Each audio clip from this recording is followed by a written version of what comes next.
The Fragility of Reality. Dr. Eleanor Kane's quantum experiment. They say reality is predictable, governed by rules, constants, and logic. But what if the very fabric of existence was more fragile than we thought? What if, with just one small mistake, the world as we know it could unravel, leaving us trapped between dimensions? This is the story of Dr. Eleanor Kane, a physicist whose groundbreaking experiment took her further than she ever intended and deeper than she ever wanted to go.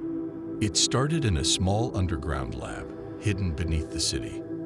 Dr. Kane was leading a team of researchers studying quantum entanglement, the mysterious phenomenon where two particles, no matter how far apart, seem to instantly affect each other.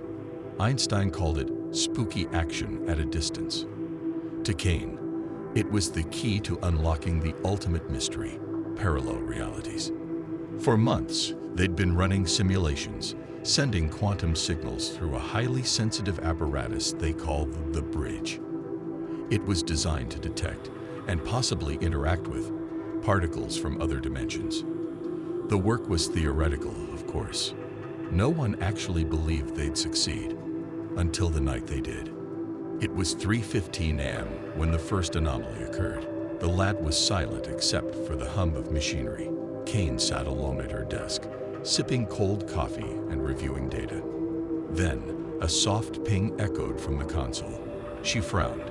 The bridge was picking up a signal, a faint, rhythmic pulse. She leaned closer, her fingers trembling as she adjusted the settings. The pulse grew stronger. It wasn't just detecting particles, it was responding, communicating. Her heart raced as she called her team back to the lab. By the time they arrived, the signal was blaring, its intensity shaking the equipment. They stared at the screen in awe and terror. The bridge wasn't just a tool anymore. It was a doorway, and something was trying to come through. Against her better judgment, Kane authorized the next step, amplification. The room filled with a deep, resonant hum as the machinery pushed the signal to its limits. Suddenly, the monitors went dark, the lights flickered, and the hum dropped into an unnatural silence.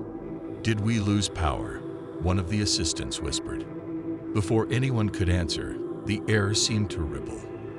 A sound like distant thunder rolled through the lab, and the darkness deepened, taking on a strange, almost liquid quality. Then they saw it, a shape, vaguely human, standing at the far end of the room. It wasn't a person. It wasn't even solid. It was fractured, like shards of glass barely held together by a shifting, flickering light. The team froze, unable to look away as the figure stepped forward. Its movements were jerky, as though it were struggling to exist in their reality. "Shut it down," Kane ordered, her voice shaking. But it was too late. The figure turned its head, or what might have been its head, and fixed its fragmented gaze on her. She felt it in her mind, a presence cold and overwhelming, like staring into the void. It wasn't just watching her. It was asterisk studying asterisk her. The assistants scrambled to power down the bridge, but the controls were unresponsive. The figure advanced, and with each step, reality seemed to bend around it. The walls warped, the air thickened, and shadows stretched in impossible directions. Then it spoke, not in words, but in a cacophony of sounds and sensations that bypassed the ears and struck directly at the brain. Kane clutched her head, gasping as images flooded her mind. Endless voids, collapsing universes, countless versions of herself, each trapped, each screaming. The assistants screamed too, some collapsing to the floor, their noses bleeding. Kane fought to stay conscious, her thoughts racing. This wasn't just a being from another dimension. It was asterisk, all asterisk dimensions, a fragmented entity torn between realities. And now, it was breaking through. With a final burst of adrenaline, Kane lunged for the emergency shutdown switch, slamming her hand against it. The machinery groaned, the lights surged, and the figure let out a sound that was almost a roar. Then, just as suddenly as it had appeared, it was gone. The lab fell into silence once more, the only sound the ragged breathing of the survivors. Kane stared at the console, her hands trembling. The data was gone, wiped clean.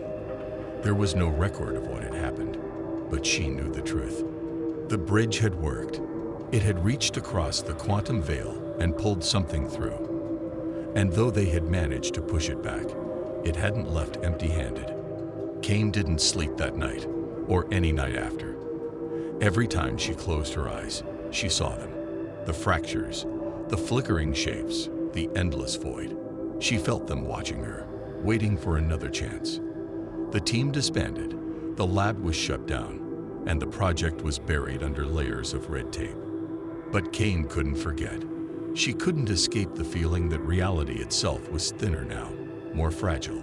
Sometimes, when she was alone, she'd hear the hum again, the low, resonant vibration that started it all. And in those moments, she'd wonder, had she closed the door, or had she simply left it ajar?